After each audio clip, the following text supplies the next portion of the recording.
পরশুদিন আমরা একটু বেরিয়েছিলাম, আর বেরোনোর মানে ফেরার পথে আমরা আদি মোহিনী মোহনে ঢুকেছিলাম, আর সেখান থেকে একটা শাড়িও কিনেছিলাম। তোমরা অনেক বন্ধুই বলেছো শাড়িটা দেখানোর জন্য, আর শাড়িটা আমি তখন দেখাতে পারিনি। সত্যি কথা বলতে গেলে পিকো ফলস করতে দিয়েছিলাম, তাই দেখাতে পারিনি। কিন্তু এত চটজলদি যে আমার হাতে চলে আসবে এটা আমি ভাবতেও পারিনি। আজকে এসেই দিয়ে গেল। দেখো ব্লাউজটা বানানো হয়ে গেছে, খুব সুন্দর বানিয়েছে, যদিও আমি পরিনি এখনো, তবে পরে দেখব। এই দেখো, এটা হচ্ছে সামনের পার্টটা, আর এটা হচ্ছে ব্যাকের পার্টটা। আর আমি একটু ডিপ গলা পরতে পছন্দ করি, আমার ভীষণ ভালো লাগে। আর এরকম দুটো লাটখান দিয়েছে, খুব সুন্দর লাটখান। বলছে মানে বৌদি কাপড়ে একটু শর্ট পড়েছিল, না হলে লটখানটা আরও সুন্দর করে করে দিতাম, কিন্তু কাপড়টা মানে কম ছিল বলে আর সুন্দর করে করতে পারিনি। তার মধ্যে দিয়েও যতটা পেরেছি আমি চেষ্টা করেছি।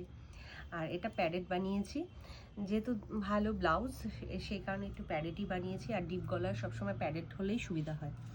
তা কেমন হয়েছে ব্লাউজটা অবশ্যই কমেন্ট করে জানিও। আমার তো খুব পছন্দ হয়েছে। তা চলো এবার তোমাদের শাড়িটা একটু দেখাই। শাড়িটা দেখার জন্য তোমরা অধীর আগ্রহে বসে আছো।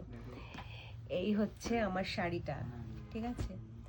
আর পুরো রেডের ওপরে এরকম, আর ভীষণ লাইট ওয়েট, ভীষণ। আর এইটা হচ্ছে আঁচল, ঠিক আছে? একদম প্লেন। এই দেখো, আর এরকম সুন্দর একটা পাড়, আর এরকম সারা বডিতে এরকম ছোট ছোট জরির বুটা রয়েছে। তা আমার তো খুব পছন্দ হয়েছে। তা তোমরাও কমেন্ট করে জানাও শাড়িটা সত্যি কি সুন্দর হয়েছে, মানে আমার পছন্দটা কেমন। আর পুজোতে এরকম লাল শাড়ি পরতে কিন্তু বেশ ভালো লাগে। আর আমার বহুদিনের ইচ্ছা ছিল এরকম একটা লাল টুকটুকে শাড়ি পরবো, তা সেই ইচ্ছেটা পূরণ হলো। আমারও বেশ ভালো লাগছে। ও না, এটা বুটাটা কোথায় আছে? আঁচলের দিকটায় রয়েছে, সারা শাড়িতে বুটা নেই, আমি ভুল বলেছি। মানে সারা শাড়িটা প্লেনই রয়েছে। তা প্লেন হলেও কিন্তু সুন্দর, দেখো। আর এই আঁচলের দিকটায় এরকম ছোট ছোট বুটা রয়েছে। ভালো লাগছে না?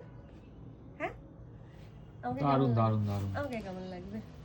হ্যাঁ, ভালো লাগছে? সুন্দর লাগে। সুন্দর লাগছে? তা চলো বন্ধুরা, কমেন্ট করে জানাও। আর দেখিয়ে দিলাম। আর খুব বেশি হলে শাড়িটার মানে ওয়েট হবে 150 থেকে 200 গ্রাম, এর বেশি হবে না, মানে এতটাই লাইট ওয়েট। মানে আমি আনুমানিক বলছি, আবার কেউ এখানে জাজ করতে এসো না। হ্যাঁ, আবার অনেকে জিজ্ঞেস করেছে এই শাড়িটার দাম কত নিয়েছে।